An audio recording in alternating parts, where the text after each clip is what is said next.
Hello, farmers, and welcome to another episode of the Harvest Season. My name is Al.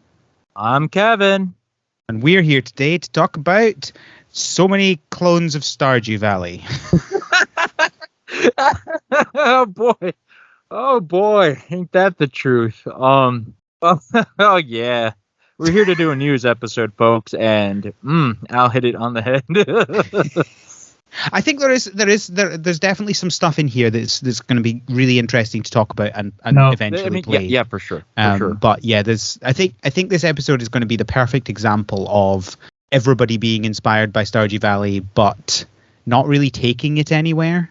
But we'll get to that. We'll get to that. As I'm trying to do early on in the podcast, just to let people know, transcripts will be available in the show notes and on the website. So there you go. Yeah, as Kevin mentioned, this is going to be a bumper news episode. We have so much news. I was worried because we had an episode that was delayed from this weekend, and I was like, "Oh, what are we going to do?" And then I looked at all the news and went, "I think we're fine. I think we have enough news to fill an episode." Then it became even more, and then it was, oh no, it's too much. Oh no. It did. It just kept coming. Like there was a point where I posted on Slack and said, "Oh, I think this was a good week to do this because we have 13 news things," and then there were more the next day. I still haven't gone through them all. Full disclosure. That's all good. Most of them don't matter. That's me hyping people up for the episode. However, first of all, Kevin, what have you been up to? Oh, it's so busy with life, but on the little bits of non-work and furniture moving things I have actually gotten to.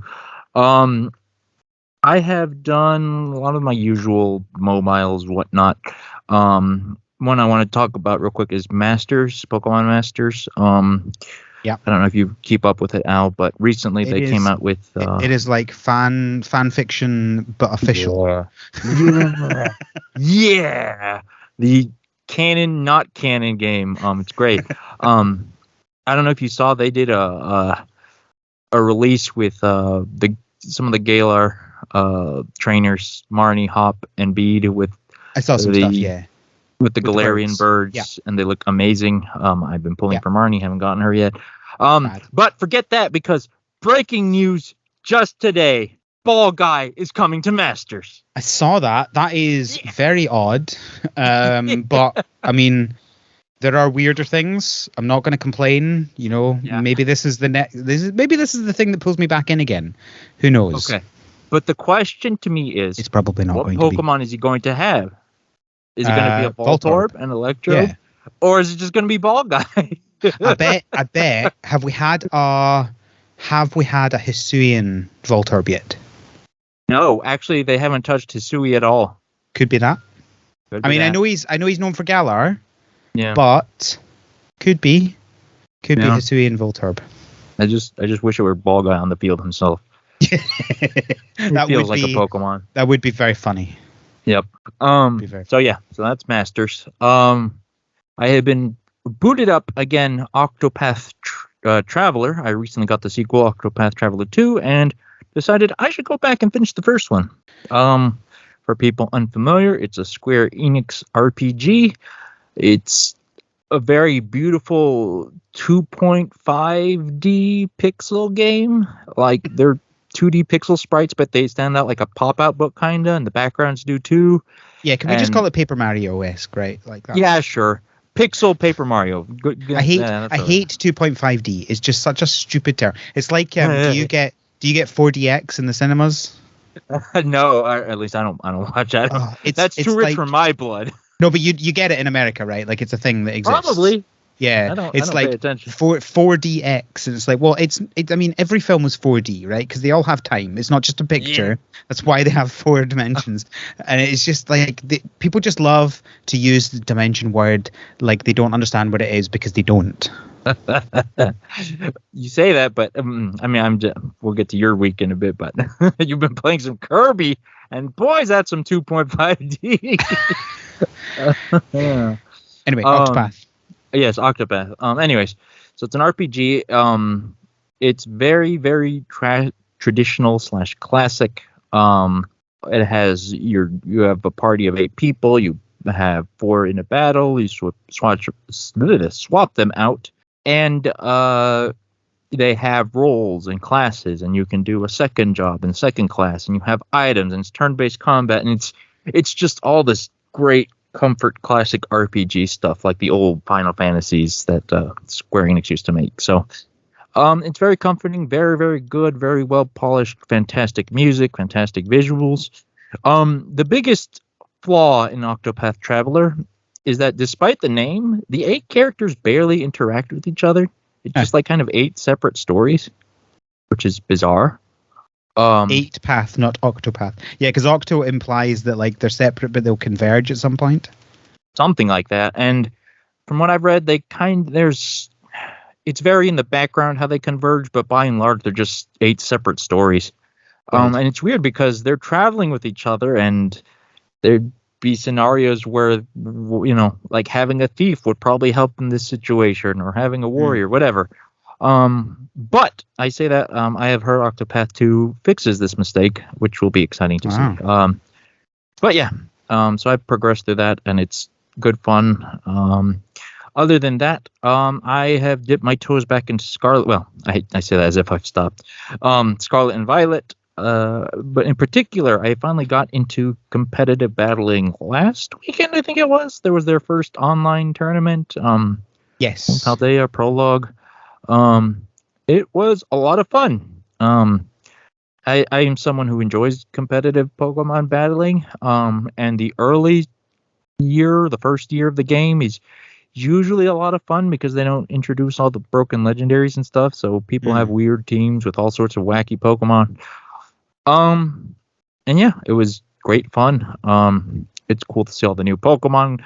Goldengo is ridiculous. Fluttermane is kind of ridiculous. But I saw a wide variety of stuff, so that always makes me super happy. Yeah, and well, like a lot of the game, you're building up your in-game team for competitive is easier in some regards, but also they took a few steps back in some other ones. I'm not going to get into the details, but it just feels emblematic of the whole game. 2 steps back, 2 steps forward, 2 steps back, but in a different direction. Yeah. But yeah, so that's really what I've been up to game-wise and whatnot. What about you, Al? What have you been up to? Yeah, I just to quickly touch on the competitive Pokemon aspect. I've never been a huge Pokemon competitive player, but let me tell you. See, when I went to Worlds last year, it was incredible to actually watch, like in a crowd, watching games for people who know what they're doing. Just so good. If you ever get the chance to go to a competitive Pokemon tournament, it's absolutely, obviously the Worlds is would be the best, but I'm guessing the regionals are just could be just as good depending on the matchups. But like just incredible. Yeah, I don't know. I honestly, full disclosure, I haven't been to a regionals. I don't know if they have like the screens like they do at Worlds, because Worlds is it's definitely much more of a spectator event. They put up the store and the and they have decorations and whatnot. The Worlds is fantastic. If you're a Pokemon fan, I suggest you go to it. It's the closest thing you'll get to a Pokemon Con. But so I don't know if they have screens on regionals. They will stream the games and have commentators. But yes, it is very enjoyable to see the gameplay between them. Two people who know what they're doing. It's very, very enjoyable. I agree. And it was just like, because you don't have to know a huge amount to know when something good has happened as well. And so like just being in the crowd and just hearing everyone go, whoa, like when, you know, someone like, you know, a protect fails, or like someone gets frozen, or, you know, just one of these like low percentage chance things happen. You're like, oh, it's crazy. Yeah, crits or whatever. No, you can definitely feel that, those moments. Or someone switches out, the perfect switch out or something like that. It's just, it's amazing. Just so much fun. They take down one dude on the first turn with a double attack. Oh, it's so good. Yeah.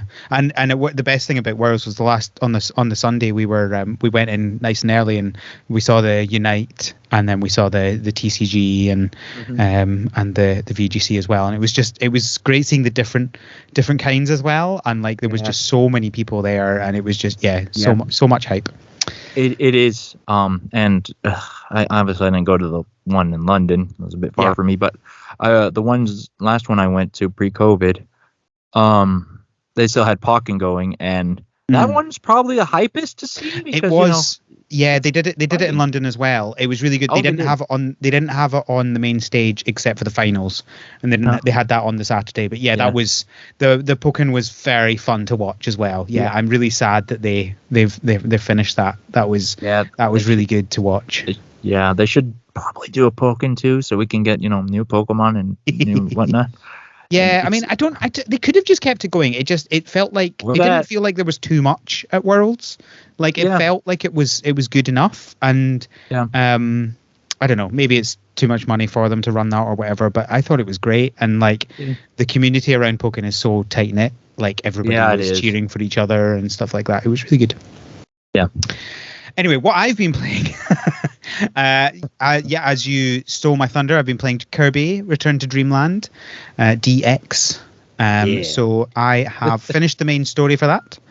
It says for 2.5D, 2.5 DX. It's really good. So it's only the second Kirby game I played.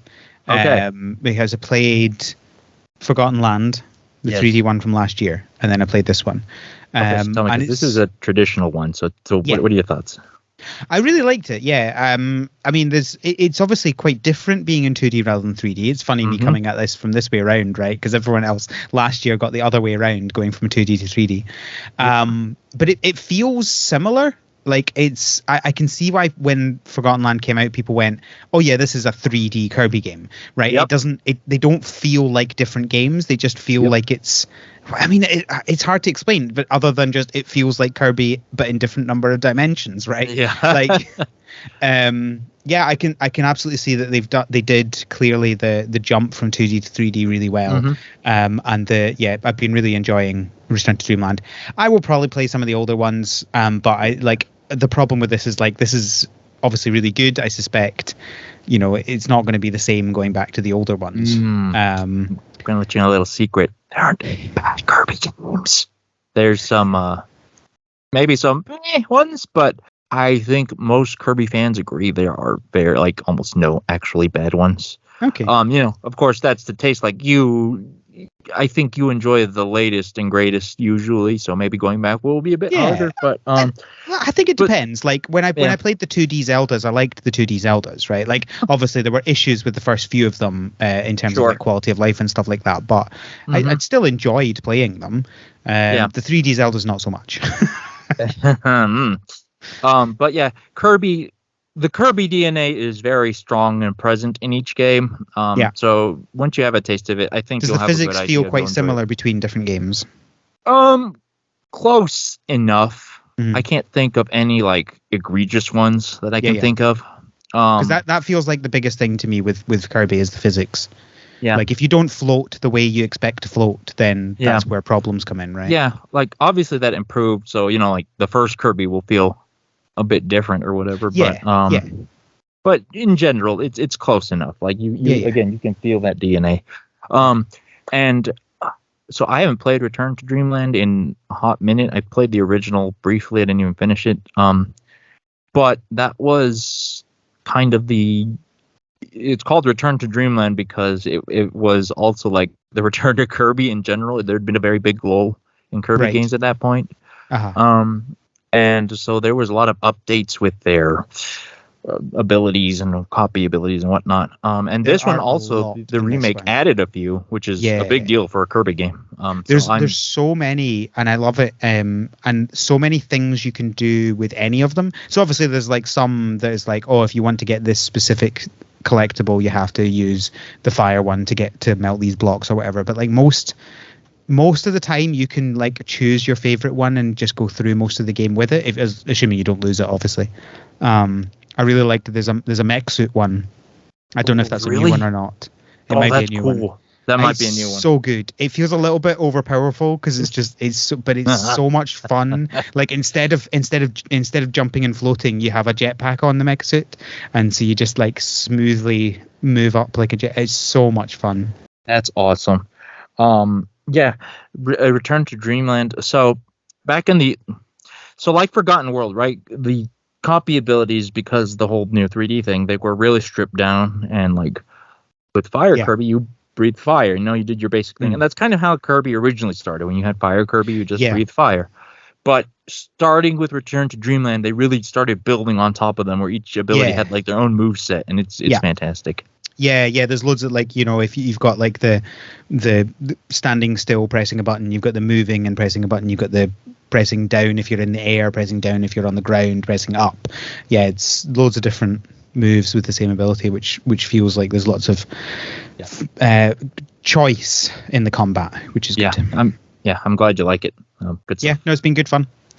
So I've done the main story of that. I don't know exactly what I'm going to do now in the game.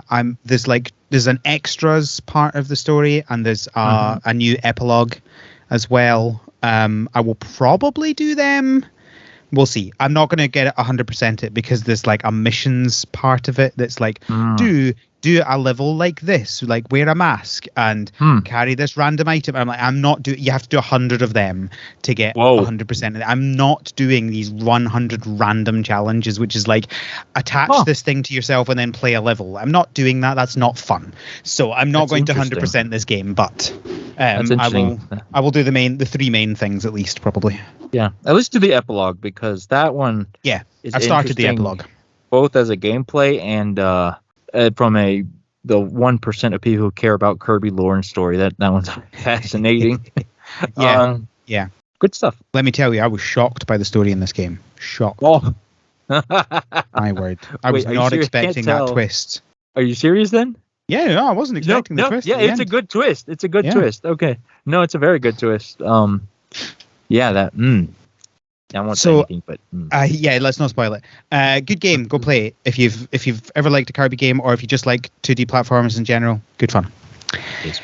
I have finished up the new levels on Mario Kart. So Mario Kart 9, you mean? You start. So fun. Call back. So yeah, I enjoyed them. They're fun. I played them too. I thought they were good. I'm not a fan of the tour ones with the changing and everything. Yeah, we talked about this in Slack. I love them. I think it's ridiculous, but I really like it. I mean, there's nothing wrong with them on paper, but I guess I'm just not playing enough Mario Kart to get used to them. Like, someone just sits down, like, okay, let's play the Mario Kart track, and it's a different course. I'm totally confused. Yeah, I guess the problem is, right, it's only like a few levels within like 48 groups of levels, right? Like, it's just like so many levels, and to randomly one of them is like not the same every time you go around. I get that would be weird. Yeah, exactly. That's it. And yeah, I mean, it's Mario Kart, right? It's good, and they're going to keep giving us more Mario Kart, including characters. This really is just Mario Kart 9, this DLC, because it's like the actual size of the original Mario Kart 8. And I've been playing through the update for Bloom. So it's taking a long time, obviously, because it's just a little bit every day, but it's been good fun. Good. That's great. Yeah, that was a good discussion from the last episode. And that's what we've been playing. Whoa. So, I've done the thing that I do when we have a ridiculous number of news, and I've split them up into some logical chunks. So, first section is the releases section. So we have, first of all, Rune Factory 3S. We have a release date for that. So that's the remake of Rune Factory 3 coming to the Switch and PC. That is coming out on the 5th of September. Wait, the 5th? Do you remember the 5th of September? Do you remember Rune Factory? Do you remember the 5th of September? You didn't know. Okay, Rune. Okay, I have a few notes on this. So one of the things they tweeted was a special edition. Yes, there's a limited edition with. So it comes with a notebook, a character stickers, some badges, a woven patch, an A3 poster, and the usual swimsuit mode DLC. As we all love the swimsuit mode, so it's not all creepy and weird. I mean, I'll talk about this later because it will come up again. But one thing I do want to note, does Nintendo have a standard for special editions now? Because like all the special editions come in the same sized box with, like you can fit everything you can in there. I bought a few, and it's kind of odd, but whatever. It's nice to see I like physical things, and people who are fans of Rune Factory probably enjoy that, I guess. Question mark. I would assume so. Yeah. So I watched the trailer. I really had not paid attention to Rune Factory 3 at all before. First of all, congratulations to our friend Micah making it into the series after his long dedication and following for the game. So the the trailers I saw have this banging music playing with the trailer. We need a rhythm farming game. I think that would be great. Like I could see farming to the music. It'd be good. I want to see that. We got close with Mad Dash, but it's not technically rhythm. It's just like fast. Yeah. Well, we need better music in farming games. I'm tired of the chill, wholesome, laid back farm. You want a stressful farming game? Anime bangers. Yes, I do. You want a hard metal farming game? Dude, you say that, but that would be the best.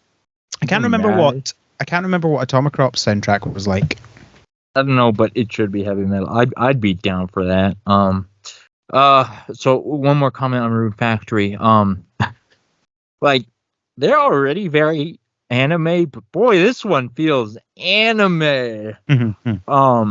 Those trailers there's farming, and then there's the relationship anime girls, and boy, do they go heavy in that. And I'm talking about like even on the Rune Factory standard. Yeah, but that's all I got to say. Rune Factory. What are your thoughts, Al? Yeah, I mean, it's Rune Factory. People know my opinion on Rune Factory, right? Like, it's another older Rune Factory game, just on the Switch. Nah, I'm all right, thanks. Yep. Yeah. Like, I mean, look, for some people this will be great, and I'm happy for you. Go get your Rune Factory. One more thing I should say. The art is beautiful, I will say. It's 2D, not the 3D of like Rune Factory 5 or whatever. Yeah. And I think it looks beautiful. They really freshened it up for the Switch. So good on them.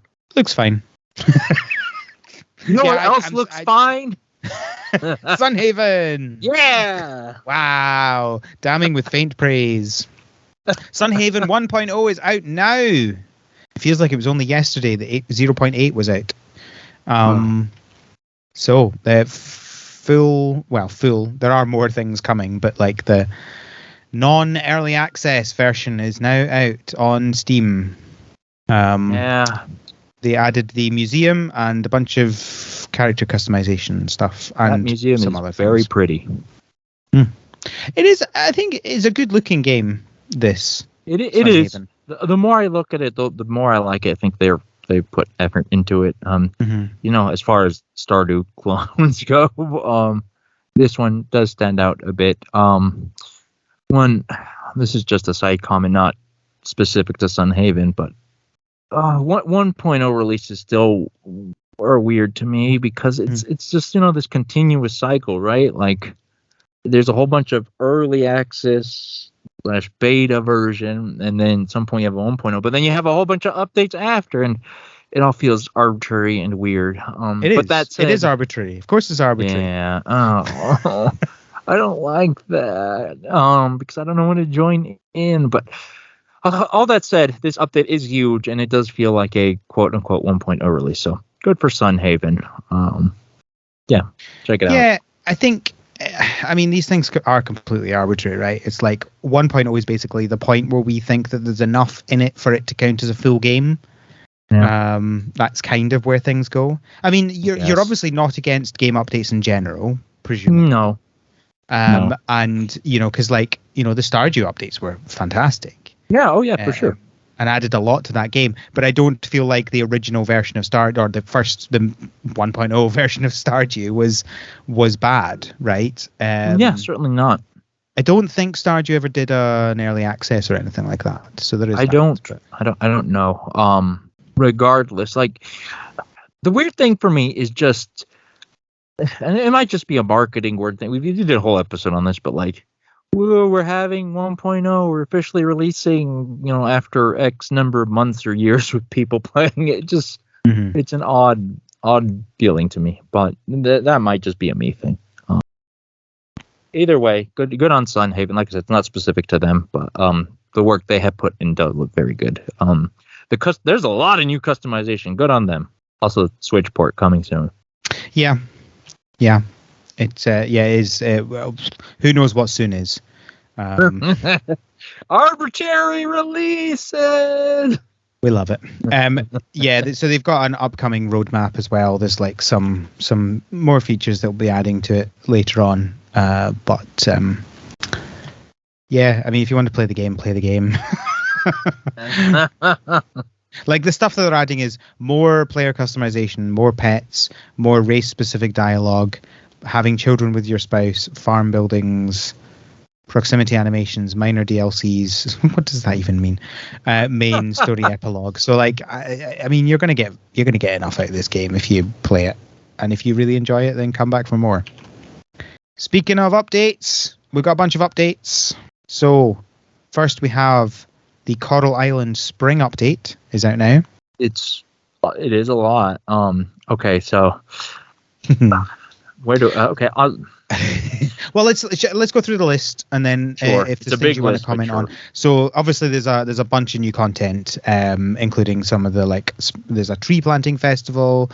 There is here we go. Bathing suits on the beach. I will say, I think this feels different from Room Factory's bathing suits, right? Because in this, they'll change into bathing suits when they're doing activities on the beach, right? That makes sense. Whereas the thing about Rune Factory is they're on an island. Exactly. Whereas with Rune Factory, it's like, I am in charge and I decree that you all have to wear your swimsuits all the time, right? Like, it's very different. It's very different. It is very different. So I also wanted to comment on it. Yeah, same thing, right? Like it actually makes sense here. I'm surprised it wasn't in already, to be honest. And I think there were certain situations where they could go, but not all the situations. Yeah. So yeah, and so like, I mean, again, we're gonna be talking about a lot of games, and guess what? A lot of these games are gonna have relationship dating mechanics. Yeah. I appreciate putting more effort into it, because if you're gonna add it in, make it feel, well-rounded and substantial. So something like, even if your mileage will vary in the context of swimsuits and creepiness or whatever, like it's I appreciate putting something in to make it feel worth it. And on paper. I think we've talked about this before as well. Like, all of the characters in Coral Island feel like they are kind of unique characters, much like the Stardew ones do. It's not just like, oh, here's the blonde, and here, it's like they actually feel like they have a character who is divorced. They have, these sorts of things. There's different, I like reasonable wide variety of body builds and races and these sorts of things. So it doesn't feel like they're all just like cookie cutter, Yeah, I definitely agree. Coral Island, it's not a tacked on feature. So I appreciate it. So good on them. And like I said, I'll comment. We'll definitely have more to compare to as we go down this list. So there's a bunch of accessibility stuff they've added in this update, which is good. So they've added the dyslexic font, which I think we mentioned about before. They've added font. See that often. No, you don't. They've added font size settings, which for some reason so many games still don't include. Especially like AAA games. Get your font size settings in. I want to be able to read subtitles, not just squint at them. Oh boy, subtitles are rough. So common for them to be terrible. It is. I don't understand why. It's like they don't care. So it's almost like they don't care. What? Are you AAA game devs not caring about? Imagine that. They added the color blindness settings as well. Accessibility wise, so that's good. And they've moved a bunch of options around. They've got like an accessibility tab, which is good. So if you've been waiting for Coral Island because you couldn't play it because of the lack of these settings, go have a look, see if what you need is there. Go play the game. We like accessibility options. And now that you can play it with these accessibility options, you can see the new stuff like the tree planting festival. I like the idea of reforesting stuff.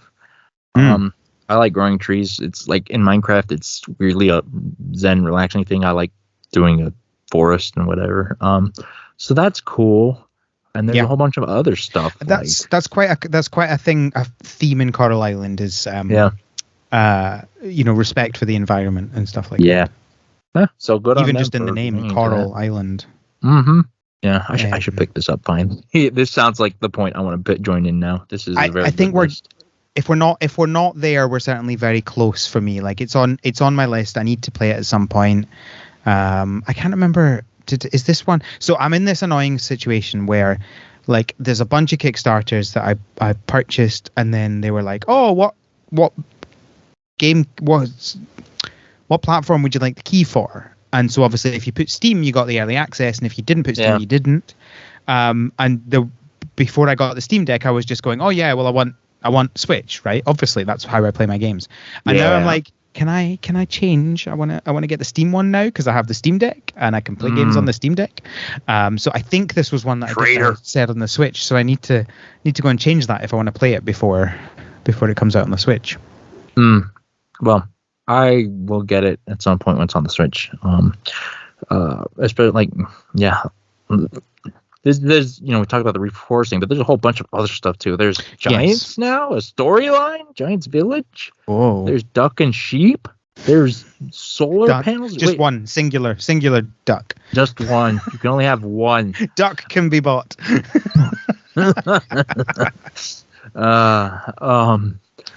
Had all sorts of customization things. Solar panels.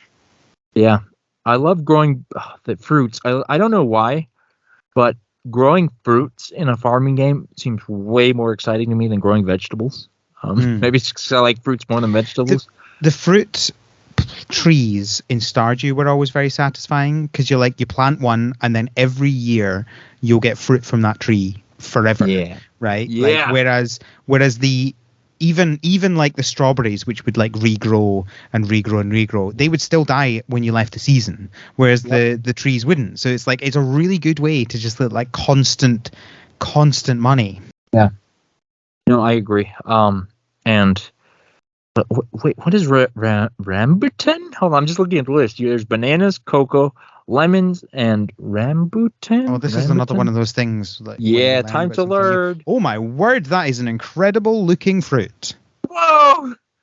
It's. Oh my! It looks like it's gonna crawl on me. My word! It looks like a sea urchin. Oh, it does. That's exactly what it looks like. With an egg inside. Wow. Oh, I love native to Southeast Asia. Okay, it's a Malaysian word. Malay. It's in Vietnam. It's closely related to the lychee. Okay. Yeah. Oh, there you go. Yeah, that's what it looks like. It reminds you of the lychee. Yeah. Just with. That is an incredible looking fruit. It's like a lychee, but the like straggly bits are longer and yeah. Looking at the wiki here, in Vietnam they're called chom chom. I don't know how to pronounce that. I don't speak Vietnamese, but it means messy hair in Vietnamese. Bleh. I can see where they got that name from. Yeah, it looks like messy hair. They look quite big when you see pictures, but I've seen one with a scale and it's like 2 centimeters. It's really not that big. Oh no, that's tiny. They're teeny that's tiny a lychee-sized fruit. Oh my word!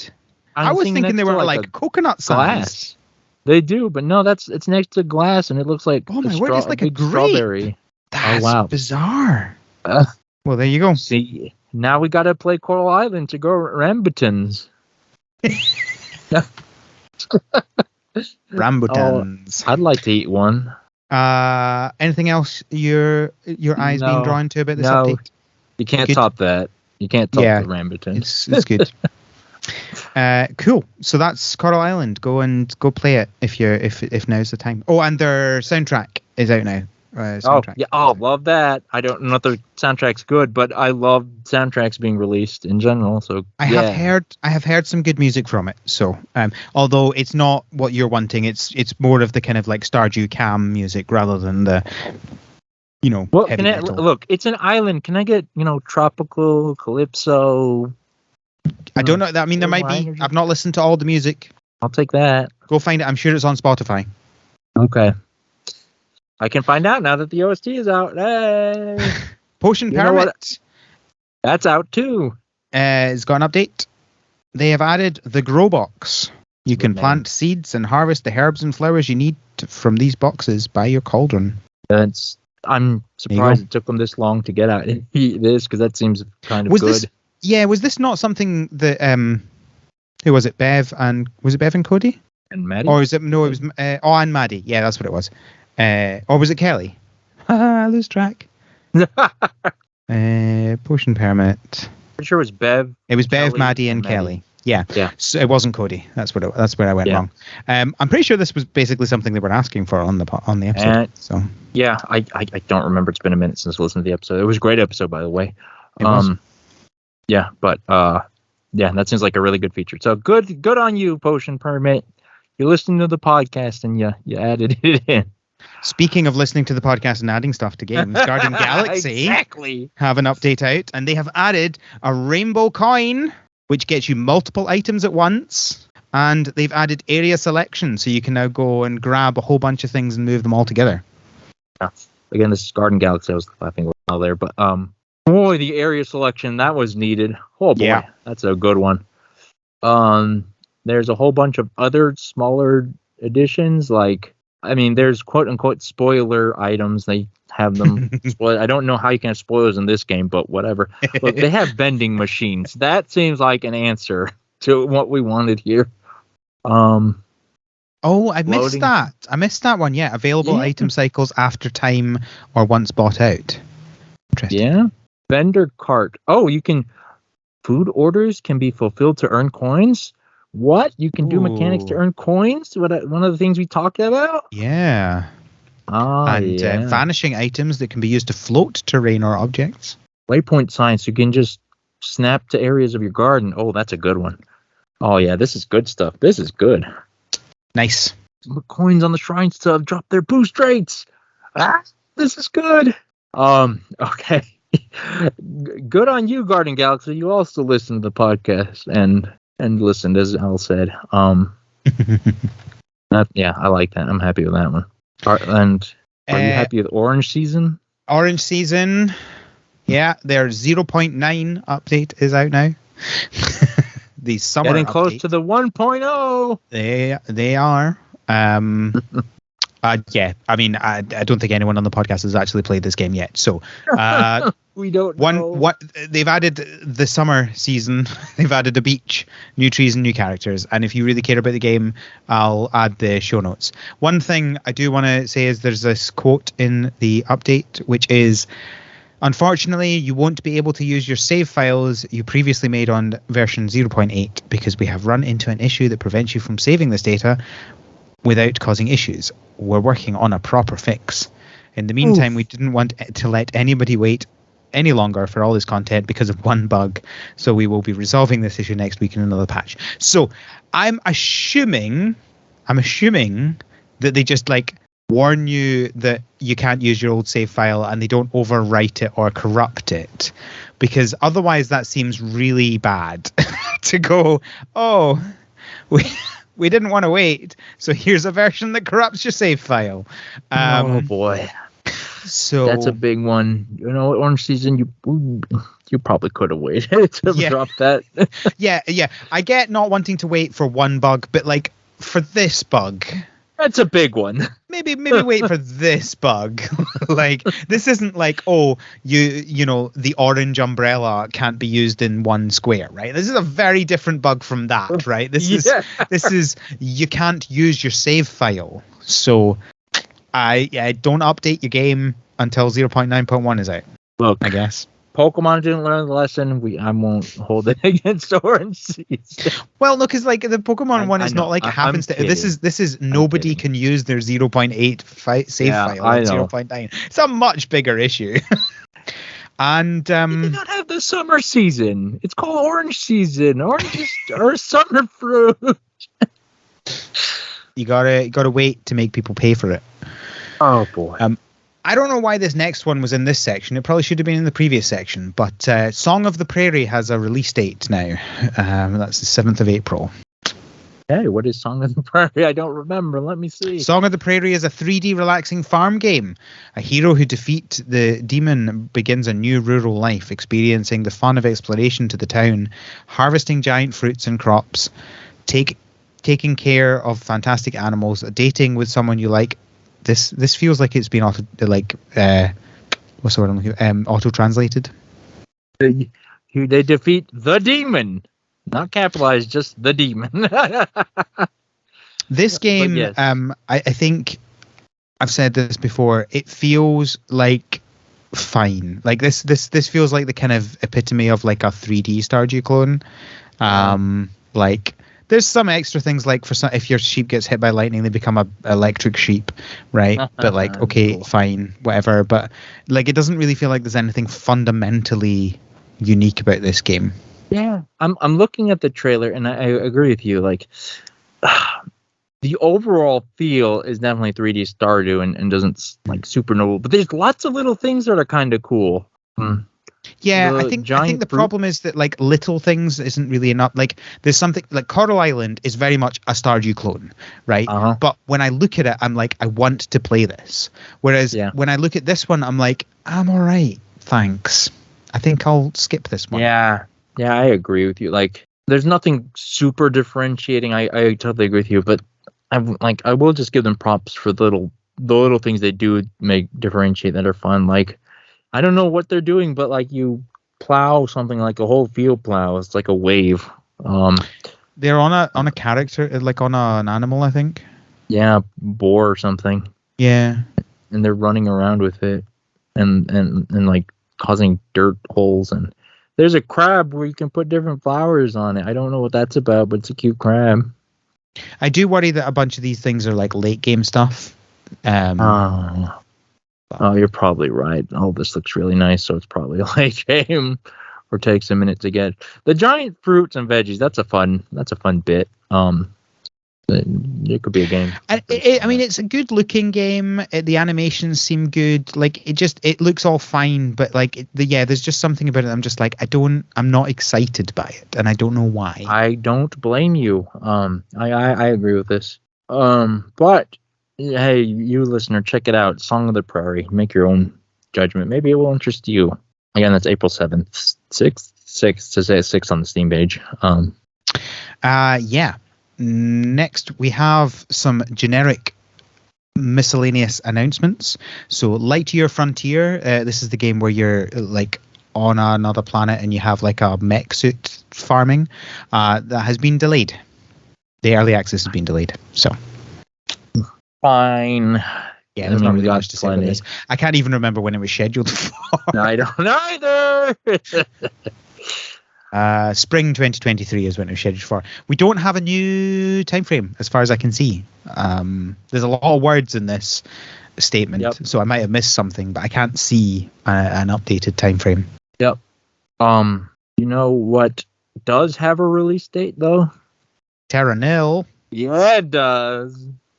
That's not news, listeners, just in case you're confused. No, we did already know when Terra Nil is coming out. What is they've got an updated trailer, and the trailer has a cool name. It's A Beginner's Guide to Ecosystem Restoration, and they got a cool looking book that I presume is in the game. Yeah, you can see it in the trailer. Like there's a notebook thing that pops up with really nice sketches. I was excited about this game, so excited that I don't know, maybe I'll find a place and time to talk about it somewhere. But hint.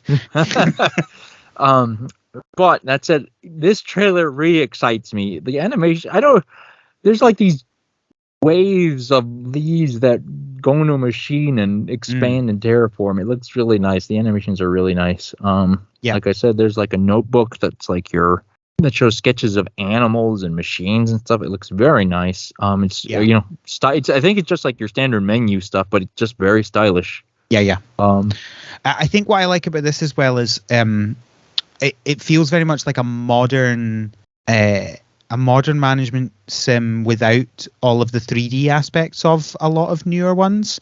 Yeah. So it feels more like the kind of, late 90s, early 2000s ones. Yeah. Which is where I liked where I liked management games. Baby. I think the modern ones for me have just become a bit too involved and stressful, and like the 3D aspect of things means that it's not like grid based. So like there's too much customization for my liking. Whereas this is still very much grid based.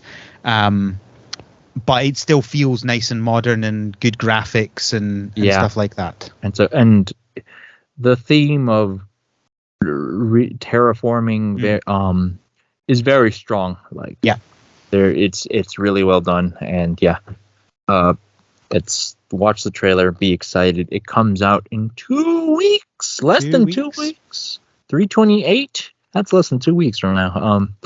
They've even got next Tuesday. They've even got like underwater ecosystems you can recreate, like coral and stuff like that. And you can see like sharks in the water, and it's such a good looking game. It is. I'm so excited to listen to a possible future podcast about this game. Wonder where you could find such a podcast. Only time will tell. I heard our friend Johnny's excited about it. I don't know what makes you think that. I don't know either. Solar Punk are doing a Kickstarter in 2 to 3 months. There you go. That's the news. That's the news. Solar Punk described themselves as a cam survival craft game. I don't know what to tell you. Like, it's orange. Now we know what it's all about. It's not a trailer. There's an image of a dirt army looking thing with the solar panel. That's all you get. Hype. Are you hyped for Solar Punk? You know what you could be hyped for?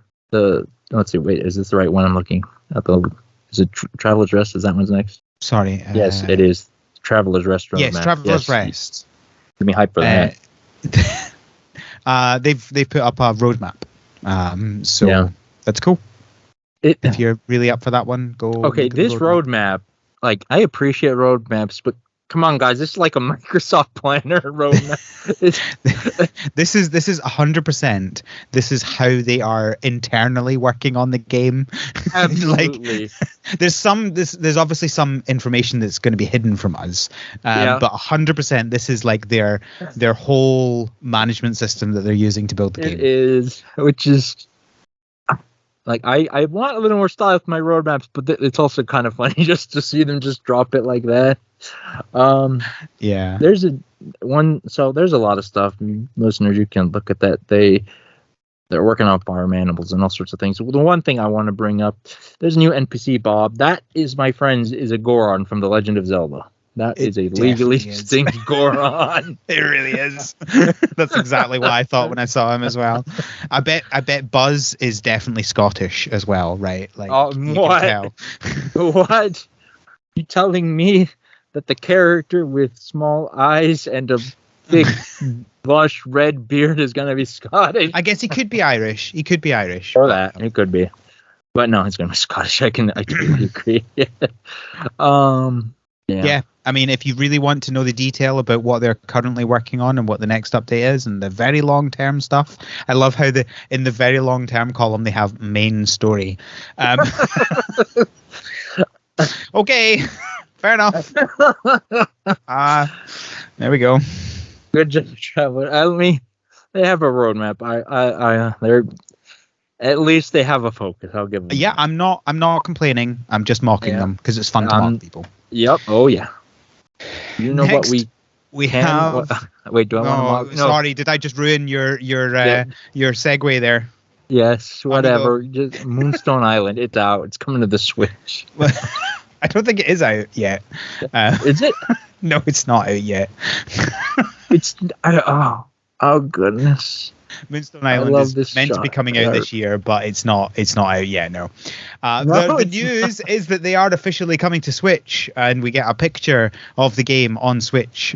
So I don't remember if I have looked at this game. I might have even talked about it on the show. I don't remember, but you I can have a lamp follow you. That's really cool. Okay, yeah, so this one is an interesting one. So it's a creature collection life sim. Set in an open world for some reason with 100+ islands to explore. I think this one certainly seems like it's definitely trying to do something different. Yes. It's got like card-based combat. Which is I always nifty. Like card-based combat. Yeah. Okay. It looks fun. It definitely is like art style is based off kind of GBA or SNES maybe. Yeah, that's a good. I'd say Game Boy Color. It reminds me of like the Game Boy Color links. More colors. Links. I mean Zeldas. Whatever. Okay, so I have a few thoughts on this one because, like, you're right. There's stuff that interests me, and then stuff that lessens my excitement. So, like, the premise is you're an alchemist, and you make friends, brew potions, collect spirits, and test your strength in card-based encounters. That's from the Steam page, right? And that aspect of it, I think, is very cool. I like alchemy. Like, I like brewing stuff, and I mean, creature collecting is, that's a whole genre that like hit or miss, right? Because you're in the room with Pokemon then. But the creatures they do have are very cool and unique. Like there's a lamp and a coffee cup, and they don't seem gimmicky and actually fun and a ghost. Cute. Yeah. And like a lizard dragon with scuba gear. I don't know what that's about. Why is it? Because is the scuba gear? Is it like additional to it? Like, can you give your creatures accessories, or is that just part of the creature itself? I'm guessing that's part of the creature. I love the creativity. Yeah. So all that very, very fun and exciting. Like if you showed me that, I would be all in, right? Yeah. But then they show me the relationship system, the dating trailer, and this game really didn't need that. Right? Like going back to what I was mentioning earlier, like the Stardew knockoff syndrome, whatever you want to call it, that so many of these games suffer from. This is part of it, I think. Like, I know it's so prevalent in many of these games, but a relationship system, like, it feels tacked on at times. And obviously, I'm prejudging this. I don't know how well these characters are going to look or whatever, but not every game needs it, right? Like, again, when you look at Coral Island, like, it feels well developed. The swimsuit thing adds to it because they're on an island, whatever, right? But here, this game, you're selling me weird, goofy Pokemon and alchemy brewing. That's very cool on its own. Yeah. Relationship mechanics don't necessarily benefit this game. I mean, they could, but on paper, like, I don't need that to sell me this. And when a game tries to do too much, sometimes it suffers. So that's just just a general comment on, because Moonstone Island is far from the only game to do this, right? Research Story. I mentioned before. Similarly, like, I don't think you need a date in Research Story. So I don't know. It bums me out to see when games do this, and again on this podcast we see a lot of that.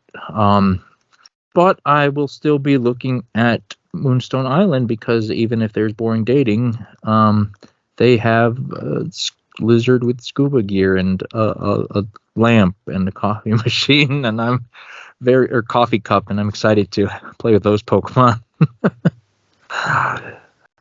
Yeah. But you know what I am actually really excited for? This was the reverse scenario for me. Our next story is for Lottle Nuts. So I watched the trailer, and one of the first things they say is use the adjective wholesome in this game, and that killed my excitement because, again, saturation of the word wholesome in this little sphere of the video game world, right? Yeah. But then I see what the game actually is. So it is you are a space janitor. That's what they actually call you, and you're on an ocean planet, and you have to use your gun to clean up the ocean from pollutants and garbage and stuff, and it's 3D. The art is very, very cute. Your character doesn't have a face. It's just like a round astronaut helmet, and it's very cute, and you have a little bubble gun. And I was thinking like, oh, are they going to aim for power? They're kind of going for a power wash simulator thing. And then they actually say power wash simulator. And I'm very excited for Lottle Knot. Yeah. It's very in-depth. The art style is, I think, Katamari. That's what I think of. Yeah. Did we say the actual news of this? There's a demo out. That's the news. I forget. I don't think we did mention that, did we? No, I don't. There's a demo for Lottle Knot. I will probably be playing this demo and looking at it. We have a? Oh wow, this was just Friday. Oh, this was news that was just added. Do we have a release date tentative thing? Oh, Steam in 2023. That's all we got. Yeah, it's just 2023, which probably means not 2023. Yeah, exactly. That said, I really encourage the listener to check out this link because I think it has a lot to offer. The initial image didn't necessarily excite me, but now that I looked at the trailer, oh man, I'm in love with this game. I like oceans in general, so ocean games excite me, and this looks like a really, really well done one. Yep. So next we have 2 new games. The first of which is called Mudborne. The best name ever! This is a new game from the creator of Apico, Hellraiser, and it is, it's Apico but frogs. I was thinking that when I was reading the tweet, and then I scroll, and he actually says the phrase Apico but frogs. I'm like, yeah! Yeah, if you like Apico and you like frogs, go play this. It's a very small concept game. It's a game jam game. So. A game jam game, but it looks great. Yeah. Okay, I maybe didn't look at this hard enough, but are you a frog collecting other frogs? Am I seeing that correctly? Yeah. You're like a person frog. Like I think you're frog man. I don't.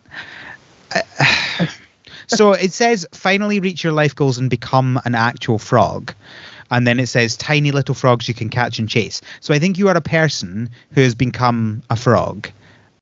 So you're like a person-sized and person-shaped frog, and you're catching actual frogs. Is this like if Cody became a bee person? A frog person.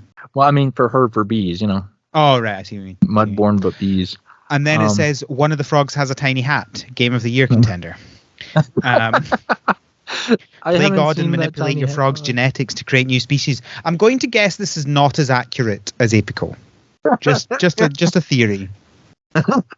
Oh, it looks very cute though. You know what? A lot of people like frogs. So check out Mudborne. Amazing. It does name. look pretty good.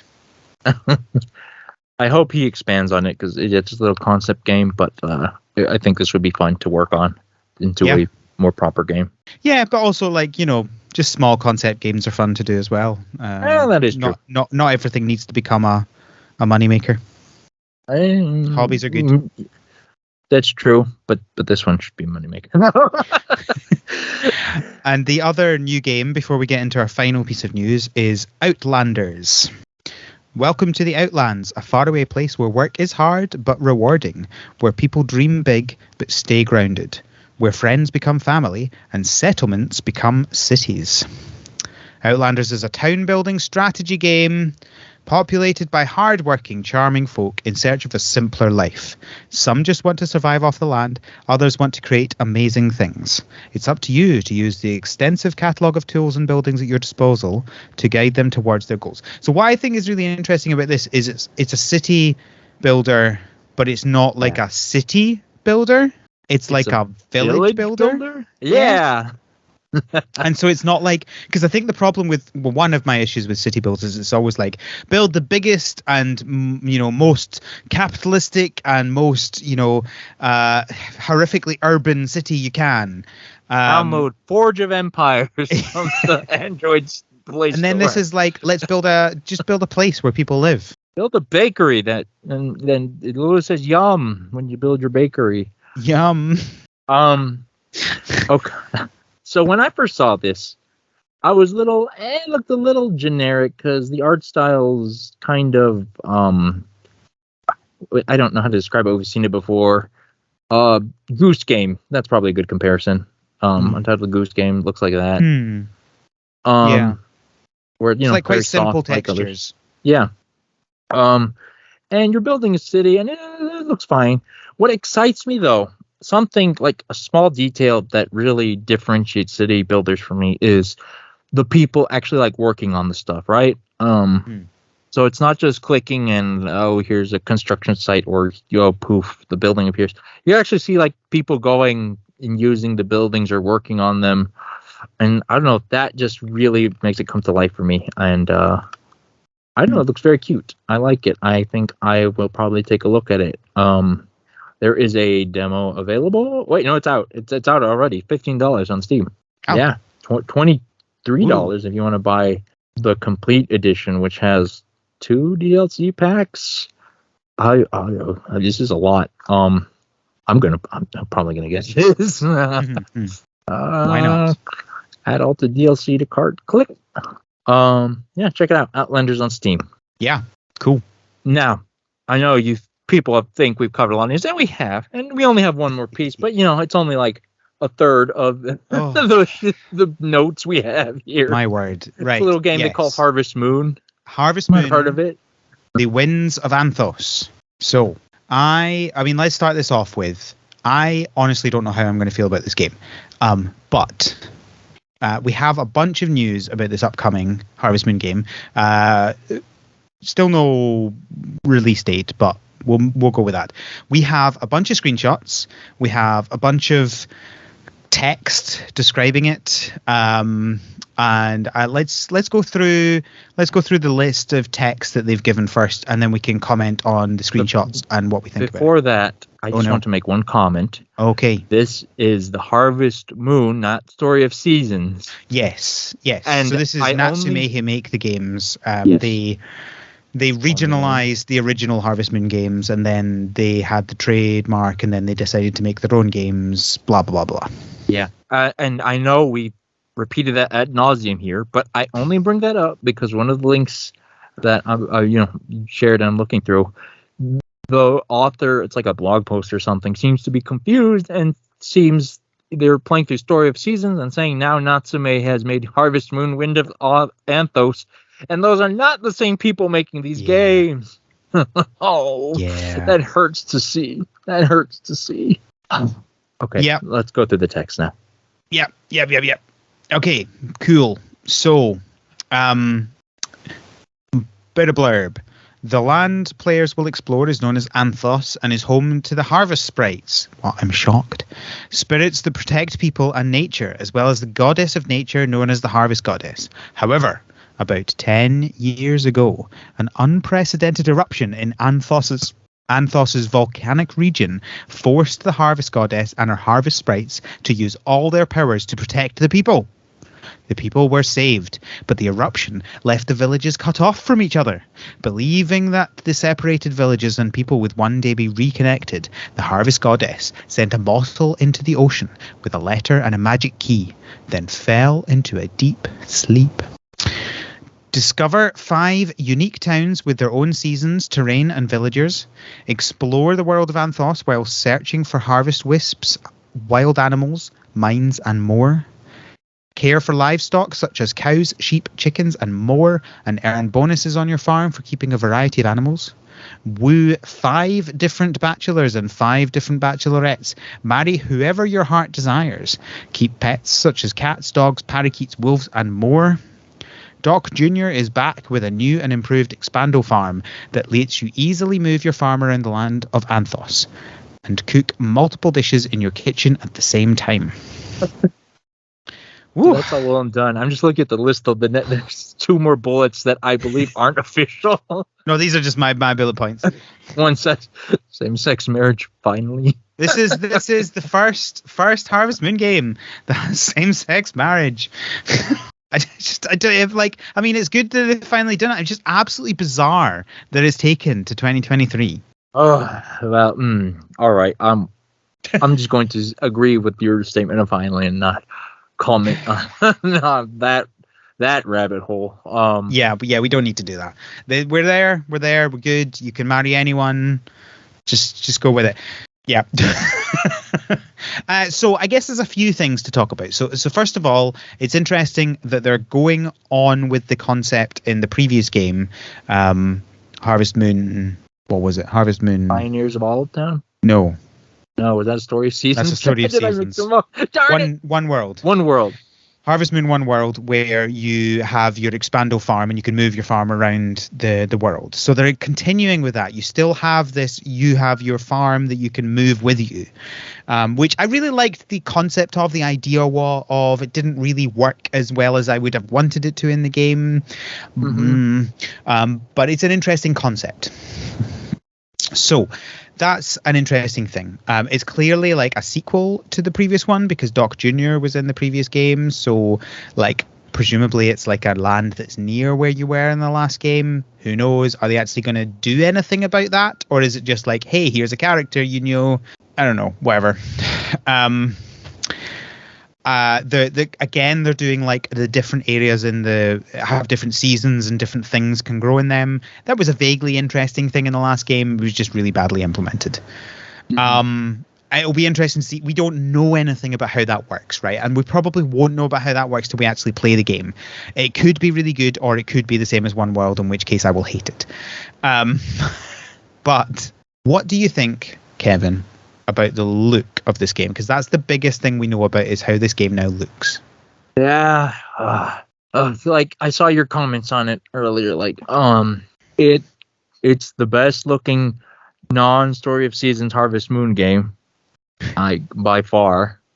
The game's really nice looking for the most part. I think some of the human designs are maybe still a little generic, but in general the visuals are very nicely done. Yeah. So I'm very wary because it's a Harvest Moon game. But it looks like I don't know the first one, but it looks like they're making an effort to refine a lot of the stuff they had before. So maybe there's a cautious iota of hope of excitement for this. Yeah. But I will definitely wait to see what other people say. Oh, sure. But I mean, like I know they've had a very rough history with the Harvest Moon name and the development and falling short, but this looks like the best attempt, I think, since they took over the name. So I think that's my overall thoughts. What Fair about enough. you? Yeah, I mean, I am. What's the word I'm looking for? I am cautiously optimistic. Yes, cautiously optimistic. I don't know if this game will be good. I was going to say great. I don't think it'll be great. I don't know if this game will be good, but I certainly am encouraged by how it looks because we never thought One World looked good, right? It looked passable. Whereas this game, like in multiple ways, in both the portraits, the conversation portraits that come up, and the 3D models, both look actively good. Whereas, a lot of these games you can have like really bad 3D models and better conversation portraits. Yep. Or the other way around, in which case, oh boy, does that happen. So I mean that's encouraging. That legitimately is really encouraging that that it looks good. They feel like they've actually put in effort into how the game looks. I can see how someone would be like, it's not my style of I don't like how it looks. That's fine, but it's not because it looks bad. It's just one of these things where it's like it's just not. That's fine. Whatever. No one's gonna make you like it, right? But we will. That's our job. That's what we're paid for. I am certainly cautiously optimistic with this. I think it could be good. They're obviously very slowly putting this information out there. They don't want people to. I suspect they're doing it to like gather, how people feel about it and whether they look great or not. It'll be interesting. That seems odd. It feels like they care and they're making an effort. I know. I don't know how to feel about that. Because just the whole history of the name and the trademark is like the most cash grabby. Yeah. drop whatever to pass a game history. So it feels odd to see them, feel like making a genuine effort to make a really good, well, quote unquote, really good game. Even a good game. I would take a good game at this point. Yeah, right? yeah. You know what? I wouldn't argue. I don't argue that at all. Yeah. It's still relatively little we're going off by, but what we do see looks nice. Yeah. So we'll see, I guess. We will see. We will see. I promise you that. We will see. Do we have ETA on the release? Oh, no, 2023. So summer is what we've got. Okay, so that probably does mean 2023. Maybe it's not actually summer. Who knows? Or like Nintendo, where summer's in October. Yeah, what is summer? I don't know. Like, will we get it in like June or July? Probably not. Will it be like August or September? Probably something like that. I think if it was June or July, they'd be giving us a date by now. Maybe. Yeah. Oh, yeah. Probably. Oh gosh, we're in March. Time's going by too fast. Yeah, not long now. Oh dear. Not long till April. All right. Anything else on this one? No, I've been exhausted. I've been beaten by the news. All right. Awesome sauce then. Thank you, Kevin, for joining me for this bumper news episode. My word, who knew we could get over an hour just on news? Quote unquote bumper. Where can people find you on the internet? They can find me at Koopa Price or my art account at Spider Squared. Hey, I actually posted art again for once. I did a Mario Day thing. Woo! So I have done some doodles and stuff. I'm just gonna post it, but it's one step closer to being active. So you can check it out to see something. Nice. Where can they find you, Al? You can find me on Twitter at TheScottBot, or also you can find me on mastodon.scott at TheScottBot. Yeah. You can find the podcast on Twitter at THSPod. You can also get links to everything for the podcast, including a feedback form. Give us your feedback and a link to the Patreon. Where, Kevin, what can people find on the Patreon? Oh boy, they can find two big things. One, access to our Slack, which is growing and growing and it's feeling more and more like an active Slack and makes me happy to see. We have opened a feedback and questions channel that maybe in the future people will drop things and we can add to the podcast. And by future, I mean that will happen. And it's already started. Also, you can find the Patreon exclusive podcast called The Greenhouse, where you can find all sorts of non-farming game related topics. Like we talk about, including Pokemon and sometimes other Pokemon. And like we talked about Pokemon Day a while back, and who knows, maybe we'll talk about actually what happened on Pokemon Day. Crazy idea. Actually, I say that, but it is going to be an interesting episode because it's going to be a bit different from what we've done before. So I do suggest people keep an eye out for the upcoming post-Pokemon Day episode because it's going to be a bit different. And I'm very curious to see what people think. Yeah, me too. See how it goes. Awesome. Well, I think that's everything.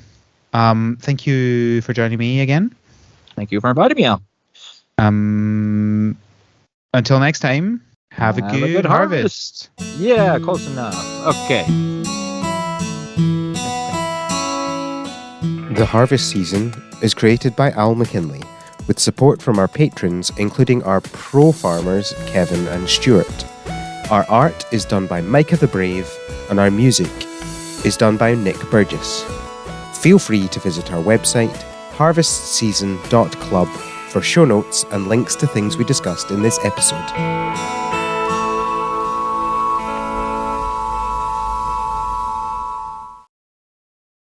All right. Awesome That's sauce. a wrap.